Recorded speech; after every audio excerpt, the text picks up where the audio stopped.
couple episodes back, I described a exercise I could do with Go where I look at games and analyze each of the moves and see who's winning or something like that, because it was based on the intuition episode, and I can't do it. I tried doing it and I can't do it. It's just so boring. I can't. I'm sorry, guys. I feel like I would rather just review pro games, and because I feel like there's a connection to history with that, and just being able to imagine what the pros were playing. I think that's what I could maybe try in the future, is just pay more attention to the moves in pro games and actually actively review the pro game rather than just playing the moves. The move by move exercise, I tried to do it where I just took a random game and then I tried to figure out who would be winning.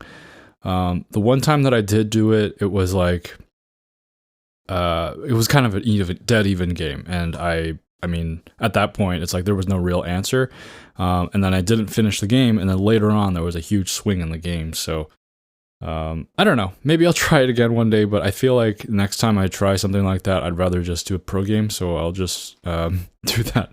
But, welcome to Starpoint, the show about Go, for Go fans away from the board, and I hope everybody had a happy Thanksgiving weekend. Well, maybe not everybody. I guess just mostly the U.S. folks.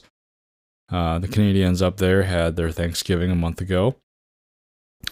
And you know what? With Thanksgiving past, well, for you guys, I've still yet to celebrate. I'm thankful for Go, the game of Go, because I love Go. And if you haven't read the title of the episode, that's what this episode's about. Why I love Go, a whole bunch of reasons, and why I think Go is such a unique experience and game, and there are a lot of things about it that I love, and I want to talk about that stuff today. So let's get right into it. And the first thing I want to talk about in terms of why I love this game so much is the mystery. Now, some people miss the AI, the pre-AI era, before AlphaGo, before basically when Go was just a frontier for human beings to discover, and that era is kind of over. Where basically we now have some being to look up to tell us what the best moves are. Although they don't give us very much, they just kind of point at the board and then they just say good, bad. Maybe that'll change one day. But what I mean by the mystery of Go, it's still alive for us amateurs. One thing that drew me to the game, and this is something that drives people away from the game maybe sometimes, is how unclear the answers were and how not concrete things were. And I was just looking at the board, figuring out what the best moves are, and just having no clue. And even after I learned what the best moves were, I still had no clue why. I was just kind of like, this is such an interesting thing where I cannot articulate the knowledge that I have as much as in other subjects, where you can just kind of, list things that you know about that thing. But this was a game where it just opens up and asks you questions that you cannot answer. And I really liked that. I feel like learning how to play Go and getting better at Go, it feels like you're learning a secret language. I really like that about the game. And I like that there are no clear answers. Well, sometimes there are clear answers, but overall, the basic skills that you need to get better at Go, it's just kind of like this familiarity with the game that you acquire just by playing it. And I think that's super cool. I love how I remember looking at this game, and as I was learning it, as I was getting better at it, I felt like it was kung fu in slow motion. Like you're kind of like playing like as if you're in like bullet time in the Matrix, and you're just kind of dancing around the board, and it's just fascinating to figure out what that dance was. And I mean, I think not knowing and just kind of playing a move and feeling like that's the right one, even though it was probably the worst move possible or something, it was still a very magical experience to me. And I really like this whole mystery. And I still don't know, right? When I play Go, I'm still looking at the board like, what is going on? I don't know what to do. I really don't know, but I'm going to go here. And I feel like this is right. And then eventually that knowledge is acquired. And I'm like, I know better now. I know this is better. And I don't know how to explain it to my past self that this is better, but this is what I'm looking at. And I really like this mystery aspect of the game. It's one of the best things I think about Go.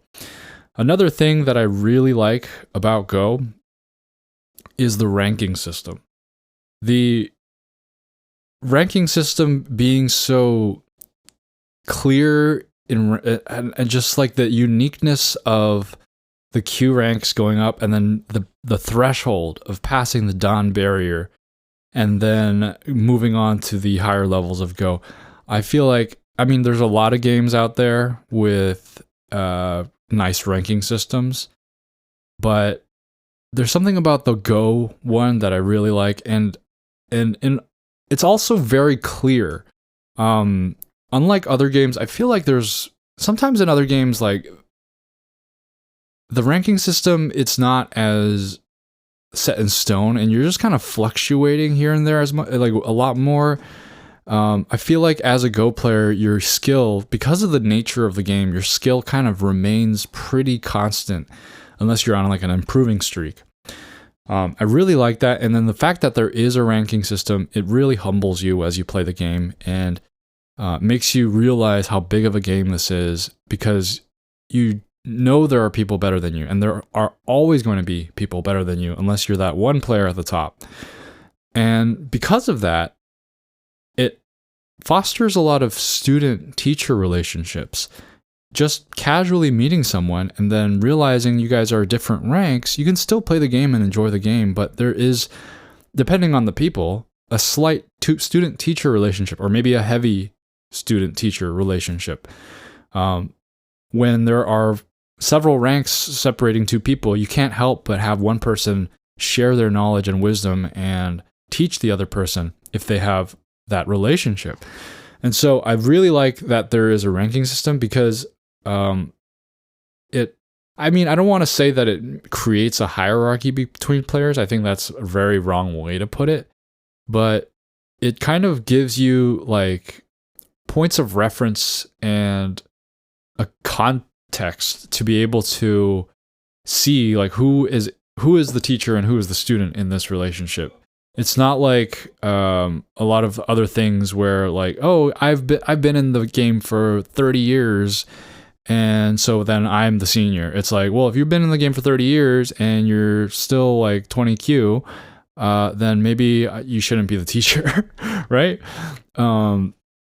So I like this established system that exists in Go, and not only for the relationships, but also for the ladder climbing aspect of it. I love that you can have these goalposts to mark your achievements and milestones as you progress in the game. And so not only do you feel like you've learned, you actually can see it and measure it with some degree of objectivity with the ranking system. And I love that. And some people, they kind of shun the ranking system. They say like, oh, I don't want to really care about the rank. I don't think rank is important. That's perfectly fair and valid. But for me, having this ladder to climb, it's such a big part of why I love the game, and what makes me, what drives me to move forward with trying to learn as much as I can about the game. And it's an unbelievable feeling to know that you've ranked up, right? Anyone who's played Go has ranked up and known like, wow, this is great. I love that I got better and I can see it. It's such a good thing, and I really like that. Another reason why I love Go is the history aspect of it. It's one of those few things, well, I don't know much, but like it's like kind of like one of the few things that you would say included in the group, like with literature, where things are kind of perfectly preserved, where whatever is written on the game record, that's exactly what was done. The only thing you may not know is like, oh, how long they took between the moves and things like that. But the game record, that is an exact play-by-play. Like, even a video of a sports game doesn't capture all the little angles of the movement and everything. The Go board is an abstract concept, so you're able to capture it perfectly in a paper record. So very much like literature, where words are captured into like the page, and that's basically preserved as it was said, however thousands of years ago. Go is like that, and there's not much out there like that. If you look at any other kind of like just a normal game, like even music, there's so much interpretation. They write the notes down, and then they write down how it's supposed to be played, but really nobody in this entire world knows how Beethoven really sounded on the piano when he was improvising, like, or even when he was playing a pre-written piece. You don't know what that actually sounded like. Now, of course, you can say Go is similar in the way that you don't know all the thoughts of the masters that were playing the moves and all the context, and the meta at the time is very difficult to understand. Sure, but I feel like it's just so perfectly preserved that I feel like it's a high degree of preservation in history compared to other things. I feel like, and then the other stuff that you don't see, the size and the tension, and it's just a mystery. It's another mystery aspect of the game that I really like. And in terms of history, it's also the oldest board game still played to date, and I feel like that's just, you can't underemphasize that. Another little history tidbit is the Atomic Bomb game that I really enjoy, where the game actually intersects with a critical moment in history, and it provides a window into that. I think that's the thing, is that for me, I hated history when I was in school. I sucked at it. I was terrible. I didn't know how to digest all these wars and numbers and things. But as I got older and I came out of school, I started realizing that history is such a beautiful thing. And the way that I felt was the best way to learn it is not through an overhead view of the entire timeline of something, but to look into little windows of time and look at little individual people who have certain very specific experiences, and understanding the context of where they are, like what kind of history surrounded that. And that is why the Atomic Bomb game is so cool, because it allows you to look into this atomic bomb game, and then it tells you certain things about the culture of Japan. It tells you certain things about the context of the time and how people may have behaved, may have not behaved, right? It gives you such a unique view about the tragic bombing of Japan from the United States way back in the World War II era. It's just a fascinating thing. And there's so many other moments like that. Like, obviously the ear reddening move game is such an interesting thing that everybody talks about. And then finally, in terms of history, Go, it connects people in a way that is unique to, I guess, hobbies in general, but traditions maybe. But if you look at nations and things like that, they're geographically connected. Or if you look at maybe ethnicities or cultural groups and things like that, we're kind of bound, I would say, laterally. But if you look at Go, we can not only look at the people of our time, but people before our time, dating thousands of years, and we're part of a community together. I think that's super cool. The fact that we're playing the same game that that was played thousands of years ago by other people, and we're Go players just like them, and that community that we created together, it's gonna continue on forward into the future. I think that's awesome, and I think it's great to be a Go player, have been a Go player, and it's great. And the next thing that I think is probably one of the reasons why a lot of people love Go, but the fulfillment of the game. And I kind of talked about the ranking fulfillment, the rank up fulfillment before, but this this is more about the actual game on the board as we're playing it. When I'm playing a game of Go, I feel like my entire being is on that grid. And if I'm really playing a good game and I'm really in the moment and evaluating and I'm feeling like I'm absorbed in the game, it's everything falls away. And everyone who's played Go knows what this feels like. Everything falls away and it's just you're on the board and that's all there is. And everybody who hasn't played Go will probably have a difficult time imagining what that is unless they have something else, right? A lot of things, some people call it the flow state, where you're psychologically, you're so locked into something that you're somewhat good at that you feel like in a almost hypnotic trance kind of state where you're so focused on all the details of what you're doing and it feels really good. I love the tension of the board. I love this, like it's tense, but it's also flowing. I love the feeling of playing good moves. When you have an opportunity to play a good move that your opponent may not have anticipated, especially if it's a long reading sequence, I love that. It's just I realize that I love tactics, and it's crazy because I never thought I did. And I would, kind of piggybacking off of the other feeling intuition episode, pay attention to how good your moves feel, because that's really a lot of what guides our moves in Go. And the fulfillment part of the game, not only the move by move, but once I've played the entire game and I've finished, this is a unique game in that it really makes you feel like you've created something, and you can see the history of what has been played on the board. It's like an ancient ruin, and it's a creative game. I really like that, and it's like I don't know. It's unique. Like, I guess that's why Dwyron started off playing SimCity on his YouTube. It's also very like a creative game where that's what I'm thinking of, where you're building a city, you're building things. I really like building things, and Go is a game where normally games you don't build things, you just kind of play.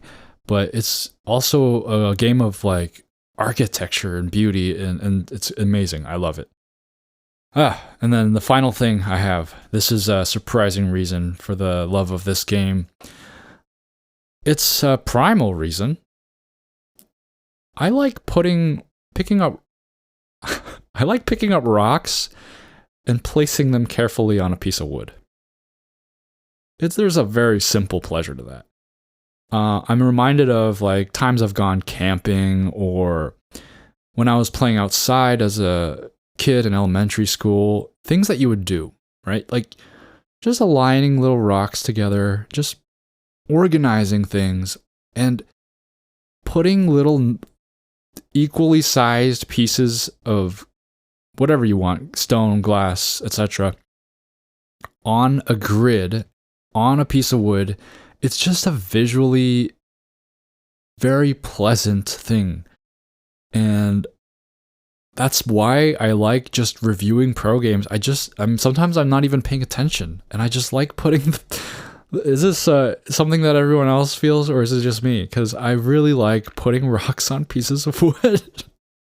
As silly as that sounds, it's a very primal and spiritual feeling. I love the aesthetics of Go. I love just the rattles and the smacks and all that stuff, and the silence between.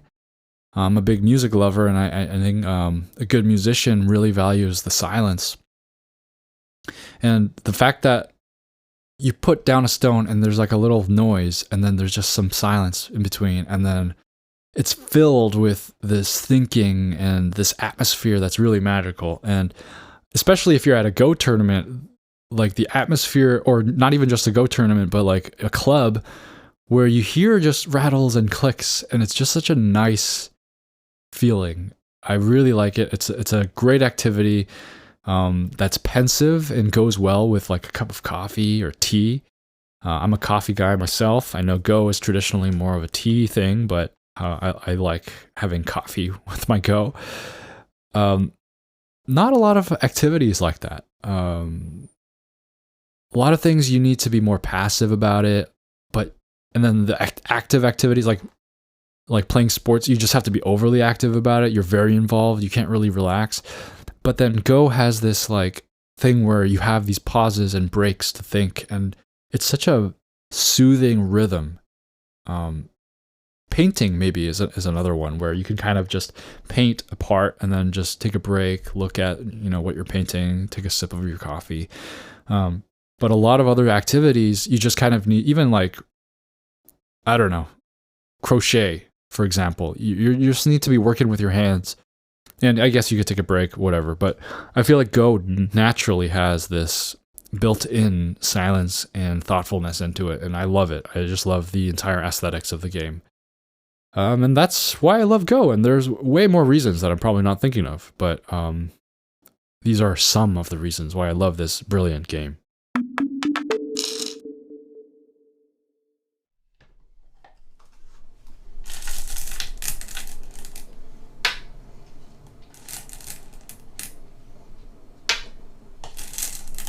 Doesn't that just sound beautiful? I love the little sounds of Go. There's just always just such a pleasant thing to listen to for me. They soothe me, and it's a very nice part of the game. But now it's time for the DDK Advice Corner, and the tip of the day is get out before it's too late. I feel like a lot of people leave their weak groups kind of just weak. And okay, maybe your opponent can't kill it in one move, so maybe you're saying, oh, I want to Tanuki this.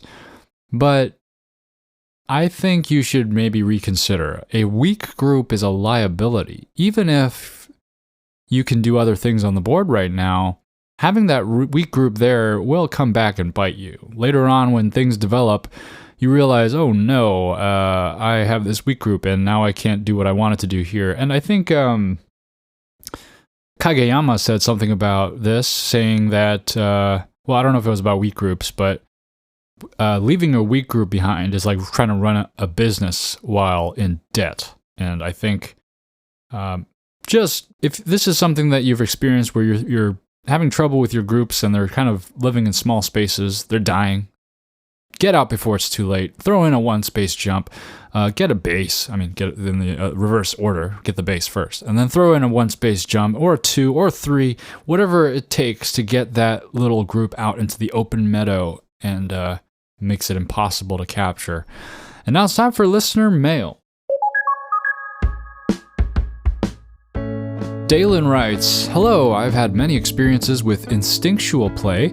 I really love the idea of an older book, Tsuji and Anti-Tsuji of Go. It pretty much demonstrates what I've done plenty of times. I've had games against people who I thought would be difficult, AGA 5 Dan, and then I just hammered out all the Tsuji that I had learned to gain a dominating position and win the game. Oh my goodness, I need to read this book. What is this book that you're talking about? Wait, it depends on how strong you are. If you're also like an AGA 5 Dan, then it's not that impressive. But okay, continue. Then you go to my fighting instincts and flying / making good shapes and living / killing instincts, and they're just worlds apart. Okay, so comparing your Tsuji knowledge that you got from Tsuji and Anti-Tsuji of Go versus your other kind of instincts that you've developed, they're very disparate, and that's a very common thing, I feel like, in skill sets for Go. Like, a lot of people have different skill sets, and they rely on their strengths to win the game. Continuing, I believe that knowing what you excel at and how you learn best is important. I also believe it is what you should know before selecting a teacher if you choose to get one. If everyone learned the same way, we could give an absolute correct way to teach, but as people all have different strengths and weaknesses, it's more about choosing someone who exhibits the way you can take the most from. Back in the pre-AI days, I would look at 2 popular teachers, Mr. Yang and Mingjiu. One excels at theories and principles, while the other focuses on variations and push-ups. I recently started listening, but it's been enjoyable hearing some of your takes. Best regards, Dalen. Thanks so much, Dalen, for writing in. I'm glad you're enjoying some of my random takes. I'm curious to know how strong you are and how big of a feat it was for you to defeat that AGA 5 Dan. I have been also thinking about this recently, and I've been noticing in myself that I just can't get away from the fact that I really like the reading and fighting aspect of the game. I think I pulled back for a while, thinking like, okay, you know what? I'm constantly trying to fight and be aggressive and make things complicated, and I enjoy complications. Kind of a rare thing, I think, for Go players. I feel like a lot of Go players really like emphasize like, oh, I really want to make this as simple as possible, which I still do try to do, but I do like it when things get a little spicy. But for me, I try to pull back and say like, hey, let's stop making things complicated. Let's try to, be a little more strategic and although I learned from that, I've realized that I feel like where I excel is really the nitty-gritty, and what I like about the game is finding the little secrets in the game, and I've been trying to maybe lean more in towards that as a Go player. Thanks for writing in, Dalen. And then Andrew writes in, "Hi, Justin. First, thanks for the podcast. I appreciate your time and effort. Promoting the game and helping the Go community flourish is extremely valuable." Well, thank you, Andrew. I'm writing because I recently played a unique game that made me curious about something. I'm an AGA 3Q, and at a recent Go Club meeting, I managed to beat an AGA 5 Dan in an even game. They took a big lead into... hold on. It's funny how the first two listener mails both talk about beating an AGA 5 Dan. I guess AGA 5 Dan is not such a, not such a scary rank, huh? You AGA 5 Dans out there, you need to watch out. Continuing, they took a big lead into the middle game, so I started playing very aggressively, looking for a Hail Mary sequence. My groups were all quite solid, so a severe attack was feasible. My opponent only had one weak group, so I went for the kill, and after a complicated capturing race, I came out on top. The rest of the board was clearly settled, so they resigned. Wow, congratulations. That is quite a feat. 8 ranks above you. I mean, oh man, I would not feel good as an AGA. So that's like me losing to a what rank am I? What rank is? I'm very funny.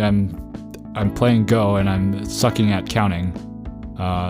Subtracted how many? 8? So, I'm sorry. 11Q. I was like me losing to 11Q, which is, okay, honestly, that's happened. I feel like something like that has happened before, where I've lost to someone around that rank. So it's definitely not impossible. But still, very, very interesting and very cool to have beaten someone so strong. And the fact that you took advantage of your situation to do it. That's why you gotta believe in yourself, when you're facing someone strong. It is possible. Continuing, this was a highly improbable win, which made me wonder, what is the biggest rank difference where it's still realistically possible for the underdog to win? I say realistically to imply that it could happen given a finite number of games in real-world conditions, etc. Otherwise, I'm sure some mathematician won't be able to resist saying, well, actually, and offer proof that my cat could beat a 5 Dan if she had infinite chances. My win shows it's impossible with a 7-stone difference. But what's the limit?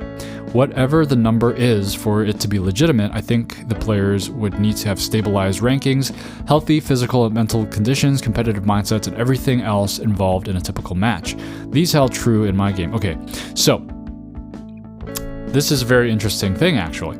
Rankings are actually calculated by odds. The amount of the chance that one player can beat another actually is the thing that determines the ranking. It's based on their historical data.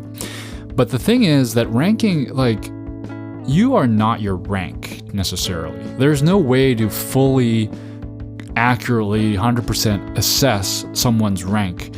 You are a changing human being. You are always changing, always improving, forgetting, learning, and there are things that are changing from day to day, and so you can't do it. If we were all robots and we had a very perfectly consistent rank, then if you take 2 AIs and you put them against each other, you could definitely calculate what are the odds that one AI may beat the other. But in terms of human beings, anything is possible. I mean, people are not very set in stone overall. And so there are so many different factors that cause victory and defeat, and so it's mostly non-zero. But the comment about your cat, I love that, because that is like the monkeys, the infinite number of monkeys typing randomly for an infinite amount of time. They will produce the entire works of Shakespeare. Or so the thought experiment goes. I've always had an issue with that thought experiment, though. I feel like I mean, there are many issues, but one of the issues that I have is that the monkeys aren't typing at random. They're slamming the keys. Like, you know what I mean? The keyboard is laid out in a certain way, and you're slamming the key. It's never going to produce Shakespeare, in my opinion. Now, let's say you change the monkeys out into random letter generators, and you have infinite random letter generators going for an infinite amount of time. I'm not a mathematician. I don't know the theory behind this, but my intuition tells me that the question comes down to whether the infinity of possibilities of letter combinations is bigger or smaller than the infinity of time and smashing random keys. And I don't know, my gut feeling tells me that it wouldn't produce the complete works of Shakespeare. I just don't think it would, because the number of combinations of letters is actually infinite as well. So you're trying to compare infinity to infinity, and just all this to say that I don't think a cat could ever defeat a 5-dan, even if she had infinite chances. I got a little sidetracked, but let's continue with the rest of the email. I played enough that my rank is mostly stable and consistent across platforms. I'm 1-dan OGS and 3-dan Fox, which I take to be roughly equivalent to 3Q AGA. Hold on, the thing is that I'm 3Q AGA and I'm not 1-dan OGS. I'm like 2Q OGS. So there's already like some, variability here. Your 3Q, and I feel like AGA rankings could possibly also be not super consistent either. There's such a small sample size when you're playing AGA games. Like I haven't played that many AGA games. I played a lot of OGS games. Continuing, I'm also technically 5-dan in Japan. I played exactly one game at the Nihonkin in Tokyo, but that's another story. That's cool. All things considered, I think of myself as a true talent 1-dan player. Using the Platonic ranking system in the sky. Yes, everybody knows that ranking system. Anyway, I think the rank difference in my game was legitimately around 7 stones. I may be slightly stronger than my 3Q AGA rank indicates, but I've had 32 ranked games in 6 tournaments over the last 4 years to find my level. As an aside, I'm in Texas and we have great active clubs that run tournaments in Houston, Dallas, and Austin. Also, shout out to the Austin Go Club, which is hosting the 2025 US Go Congress. Wow, cool. Next one's in Austin. Didn't even know that. So, what was I going to talk about? So, yeah, the thing about this is that you can find out whether this was a fluke or not. Play that person again. Play that person like 20, 30, 50 more times. How many times if you truly cannot beat them after that many more times, not even once, then it was definitely a very once-in-a-lifetime fluke, or maybe not once in a lifetime, but once in 50 fluke. But if you beat them like a few more times, maybe your rank is higher than you thought it should be, or maybe their rank is lower than they have claimed it to be. So there are so many things, and there are so many things that can recalibrate your rank. So it's something. The rank is something that we're just constantly chasing. We never find out what our rank is. Continuing, regarding physical and mental states, my opponent was not drunk. Okay, you've done a lot of thinking about this. My opponent was not drunk, high, sleep deprived, distracted, or otherwise inhibited. This context matters. A 20Q could randomly beat a 1-dan who's on a bad LSD trip or barely holding on to consciousness.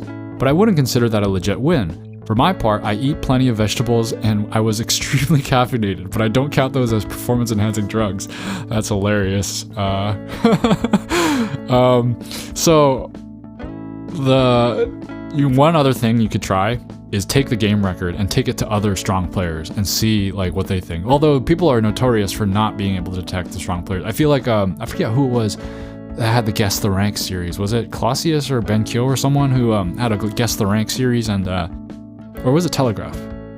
I don't know. Like it's hard to tell, but the skill level. But continuing. As for competitiveness, I don't think my opponent was underestimating or going easy on me. We've played before, so they knew my skill. They took time to think, so they weren't careless. And they were dismayed at losing, so they clearly wanted to win. Some of these factors could make a difference, but maybe only with smaller rank disparities. It doesn't matter how much I underestimate a 20Q or how careless I am, they still aren't beating me. Yeah, that's true, but 20Q to 3Q is also still different, very different from 3Q to 5 Dan. Continue. Let me finish the email and then I'll make some comments. Currently, my opponent pointed out that they hadn't played in about a month, as if it explained the loss. I wasn't sure what to make of this. I suppose you need to play frequently enough to maintain your rank, but when someone is at a high level Dan with a decade plus of experience, how much strength can they possibly lose after a 1 month break? In the end, I think my game was a legitimate outlier, but not the unlikeliest underdog win. I was the underdogliest win? The underdogliest win. While I doubt there was an exact number, I propose that the biggest possible underdog win is around 10 stones.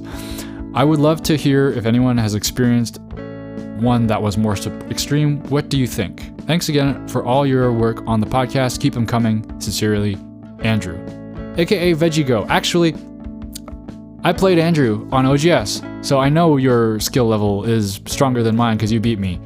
What was I gonna say about the last thing you can try? The last thing you can try is... Wait, that's so funny. I just realized why you said that you eat vegetables. Because you're VeggieGo. Haha. The last thing you can try is have a deeper discussion about the game. I don't know. I kind of assumed by the way you wrote this, like you're not in contact with the 5 Dan anymore, but what I could have suggested was like to actually analyze the game, ask them why they think they lost, and ask yourself why you think you won. Is it like an anomaly type of win? Was there some kind of brilliant insight? I think you can look at the actual game record and try to figure out what actually went on in the game. I think the one game a while back that I lost to a relatively weak player, I kind of didn't take the game seriously enough, and I played too many crude moves thinking that they would fall for them. And it turned, that's the thing, is like, again, like I may play as a weak player one day and a strong player another day. Overall, I'm around a certain rank, but I don't know. I would love to see the game to see what happened, and I might look at the game and look like, whoa, that's a terrible mistake that a 5 Dan shouldn't make, or maybe I'll look at, whoa, that's a crazy brilliant move that a 3Q wouldn't be able to think of, and I feel like getting more input in that might be helpful. But without seeing the game, it's very hard to tell. I think that it's always possible for, and it's probably, what I would take it as? The way I would take this would be a little glimmer of the fact that you are improving and you are about to reach higher ranks. That's what I would take it as, and I think that's a fair way. Thanks for writing in, VeggieGo. We had a good game. I forget, it was a while ago, but thanks again for writing in, and thanks for listening to the podcast. Next, Jim writes, I go by Jim. I have a confession to make. I am a fake Go player. I am really a chess fan. As far as my thoughts on the game of Go, the sport is too smart for me. I don't even know how to make territory. I'm so pathetic. Oh, don't talk about yourself. I pray to Jesus that one day before I die, I will be good enough to teach other beginners or how to play themselves. I have checked out some YouTube videos from people like Stephanie Yin or those guys from Go Magic on the basic rules to Go, but something's not clicking like it is in chess as far as understanding the rules. I do like the lore and history behind Go. That alone is the reason I keep on thinking about how I'm going to be okay at the game if I keep trying. Okay, hold on, let's stop here. You will be okay at the game if you keep trying. Don't give up. You are not pathetic.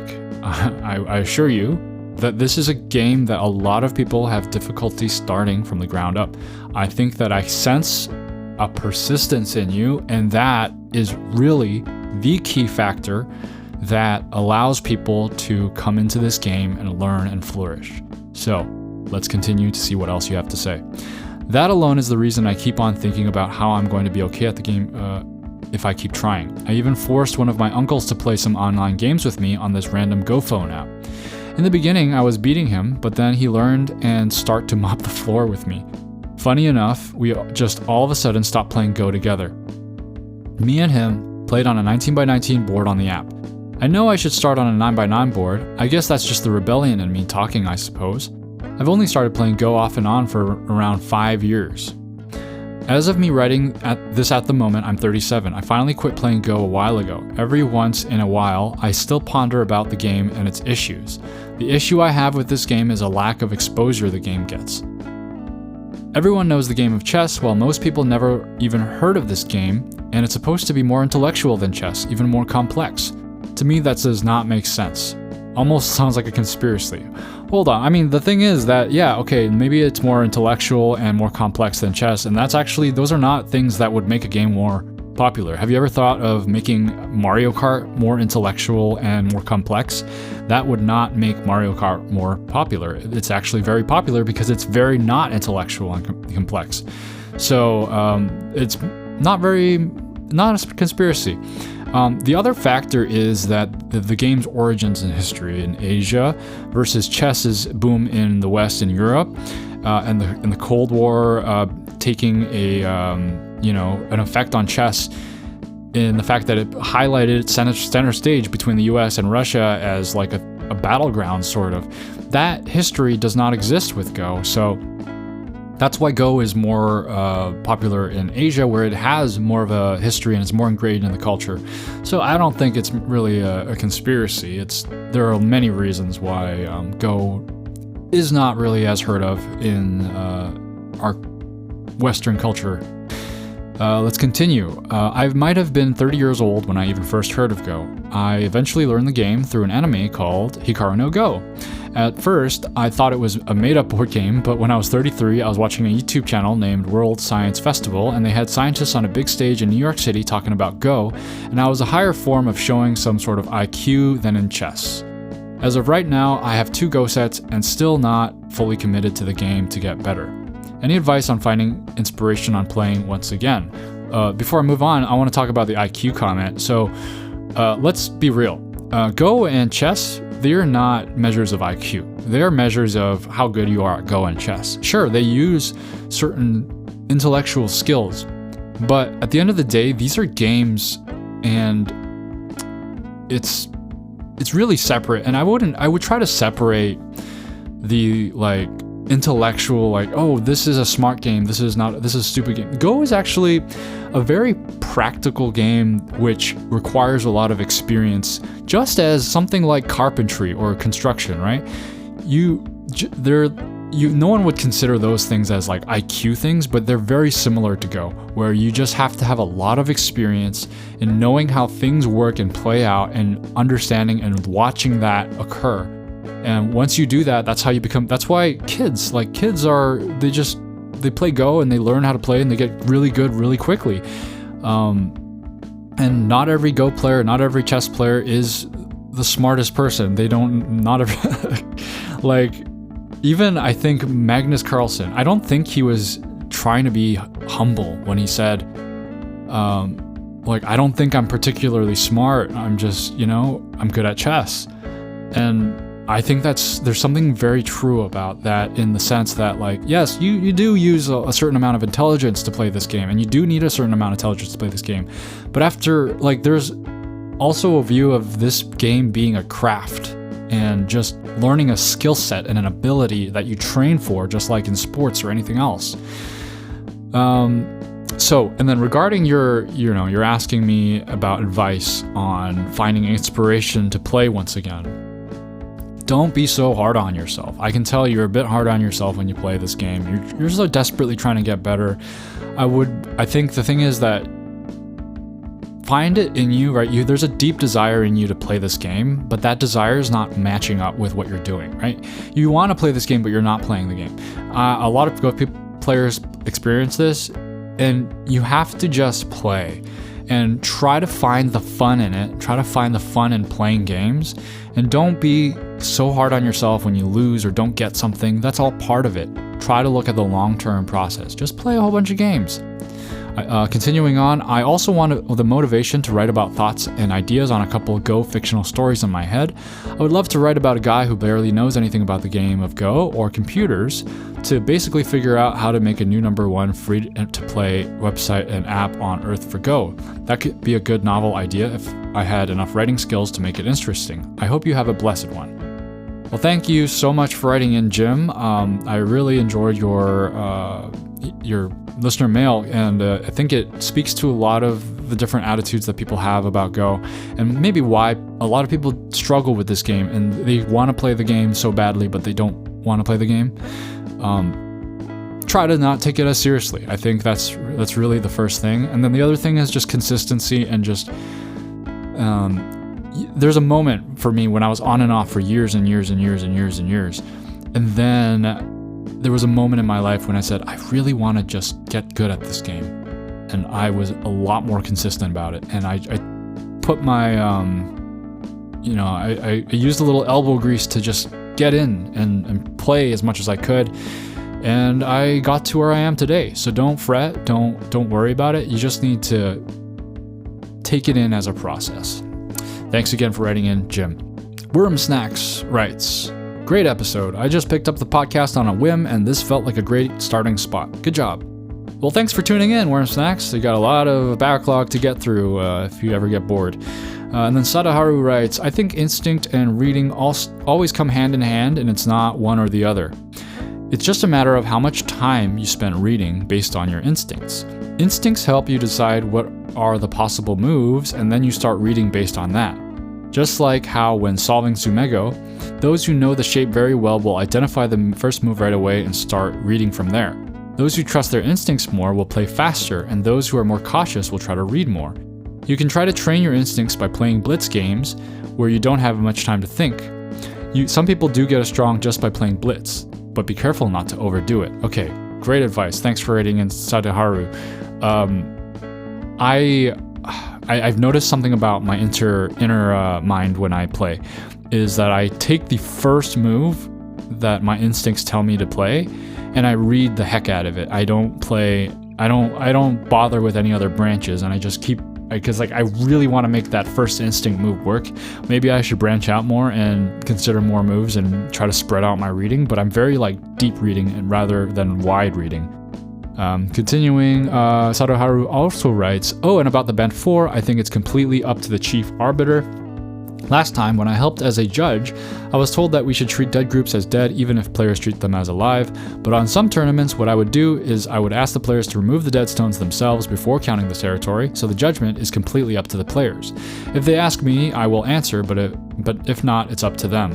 And then there's a long discussion on YouTube about this between a whole bunch of other people. But I also agree it's up to the chief arbiter. It's kind of like a, however you want to solve this problem. But basically, the easiest, cleanest way, I think, in a tournament setting would be my choice, which is just maybe just treat it as a dead group is what I would say. I get the spirit of making the players remove the dead stones themselves, though. Thanks for writing in, Sadaharu. And then Ake607 writes, I posted this comment in a previous episode, but it didn't make it into listener mail. Just make sure you don't read it twice. A bad experience with a teacher. Okay. I'm trying to see if I read this comment. Let's just keep reading. Let's just read it, and if I remember this, I'll cancel. I want to tell a bad experience with a teacher. First thing, I encourage everybody to get one if you want to improve. However, if you're a strong player and you're teaching or commenting games, please don't make the same mistake as this person. It was during a tournament I played when I was around 10Q. A High Dawn player was there to comment the game afterwards, so me and my opponent, we went to him. After a dozen moves, he points to an urgent move my opponent missed. It was indeed an urgent move for both players. I don't remember exactly where it was, but let's say it was at C7. He shows us what would have happened if my opponent had played there and conveys his point clearly. It is an urgent move. Got it. I mentioned that. Me too. I didn't see it was urgent and showed my next move, which was elsewhere. Again, he points at C7, telling me it's too urgent. I try to get an insight on my actual move, but he just repeats that C7 is more urgent. Then my opponent shows his next move, and again, the teacher points at C7, it's saying it's urgent, and doesn't even look at the other move. Okay, that's funny. That's kind of like your teacher's AI, because that's all the AI will do. Because like no matter what else is going on the other boards, you need the AI will just be like, this is the blue move, this is the blue move, this is the blue move for half the game. If you guys both lose it. Continuing, I see where this is going, so I turn to him and say, listen, we're both DDK, we both missed that move until the very end of the game, we will never play here. Yes, we both know it's urgent, it's clear now, so there's no need to repeat it. We would like insights on the other moves. He nods. I show my next move, and again, he shows C7, saying it's more urgent. Me and my opponent got into a fight later in the game, and I hope to get a comment on that part. Nope, he just goes, well, C7 is still more urgent. He's basically commenting like Kata go. Exactly. By that, I mean he becomes completely blind when both players miss an urgent move for a long time. Please don't do that. Say that move X is urgent, then please move on. Pretend that urgent move has been played and comment on the other part of the board. If all I wanted to know was the best move in a situation, I'd ask a computer. Don't be a computer, be a human. Well said. I definitely have not read this listener mail before. By the way, a comment on listener mail. I do retake the listener mail from 2 episodes back, comments on Reddit and YouTube. If you want to be surely included in the next listener mail that I record, the email is the best route because I always make sure I get through the emails. Just a side note. And then commenting on your so-called teacher here. Well, there are a few things here, few aspects to this where a teacher can maybe not have all the skills necessarily to be a teacher. A lot of people are focused on the way their brain works and executing the way their brain works in their game of Go, and they cannot escape it, and they cannot see the bigger context for it, and they may not just have the best teaching skills for that. And that's too bad that this person could not share any other wisdom with the game. But I would just give one possible interpretation of this behavior. Do you remember C7? What, you don't know the grid point, but do you remember what move your teacher was emphasizing? The fact that this person emphasized this move like 30, 40, 50 times might be a point to drill it in as best as they can to make sure that you never forget this move again, because this is $1 million mistake.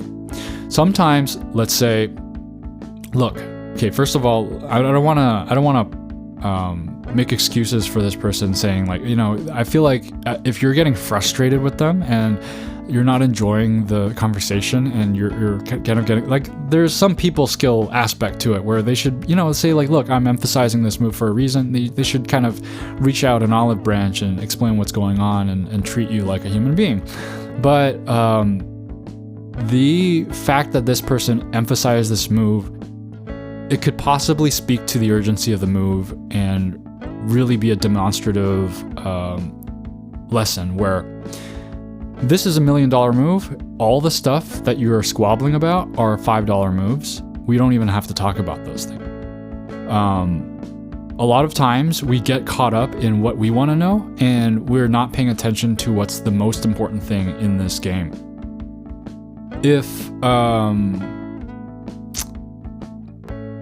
that's the biggest mistake that you guys made, and that would rank you up a few ranks, then it really should, your 100% of your time may have to go into that move to look at it. Now, I can't know for sure without looking at the game, but and it's very possible that it was just like a slightly urgent move, and your teacher was just being not very nice by not explaining anything else. Which even if it was a huge $1 million move, they should probably explain more and answer your questions and like refer back to that move. Say like, hey, like I'll explain to you what the best result here in this fight is, but let's also keep in mind that this is a tiny mistake compared to the other ones, and so you shouldn't spend too much time. Like that would be a more genial way of handling the situation. But thanks for sharing your experience. Sorry you had that experience. And that's That's the reason why we get human teachers. That's why we don't go to the AI, because the AI will just tell you this is the move, this is the move. Very interesting issue that you came across. So thanks for writing in, Ake607. And the question of the week this week is, why do you love Go? What do you love about Go? That's all I want to know. If you want to share your thoughts on this question, or you have a Go story to share, or have a question of your own, you can comment on YouTube or the Reddit post for this episode, or you can email me directly at starpointpaduk@gmail.com. That's starpointbaduk@gmail.com. If you're a YouTube listener, I would greatly appreciate a like or a subscribe. And if you're a podcast listener, reviews and ratings are also helpful. A special thank you to Jeffrey H., James B., John M., and Tristan for supporting Starpoint. Real quick announcement before I get to the closing joke. Listener support is ending on Spotify. They're shutting it down for some reason, and I never asked anybody to support me, but here were these amazing people who just kind of lined up to say, hey, I appreciate you and I want to support the show. I'm very much grateful to them. I absolutely do not expect anyone to contribute. And I don't expect you guys to continue contributing after listener support has ended, but I do want to just mention that I am moving that section of support to Ko-fi. That's ko-fi.com/starpointpaduk. If anybody would like to contribute to supporting the show. And then for the closing joke today, what animals like to play Go? Bats. There's a little shout out there. Thanks for listening. Keep playing Go.